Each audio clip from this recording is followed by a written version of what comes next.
পাঁশকুড়ার মৃত নাবালকের পরিবারের সাথে সাক্ষাৎ করলেন প্রদেশ কংগ্রেস সভাপতি। প্রশ্ন তুললেন পুলিশের ভূমিকা নিয়ে। পাঁশকুড়ার গোসাইবের গ্রামের বছর 12 কৃষ্ণেন্দু চোর অপবাদে আত্মঘাতী হয়। আজ তার বাড়িতে পৌঁছান প্রদেশ কংগ্রেস সভাপতি শুভঙ্কর সরকার। শোকাহত পরিবারের সাথে দেখা করেন এবং সর্বতোভাবে শোকাহত পরিবারের পাশে থাকার আশ্বাস দেন। শুভঙ্কর সরকার বলেন, নাবালকের পরিবারের অভিযোগ করতে যেতে পারছেন না, কেননা তারা অসুস্থ, মানসিকভাবে ভেঙে পড়েছে। এখানে আইসি লোক পাঠিয়ে কেস লিখিয়ে নিয়ে যেতে পারতেন।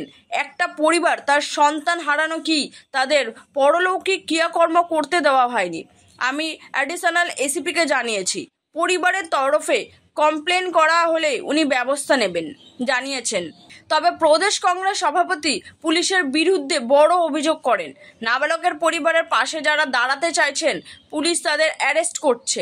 এমনকি অ্যারেস্ট হওয়া পরিবারের লোকজন অযথা পুলিশের হয়রানির অভিযোগ জানান শুভঙ্করের কাছে।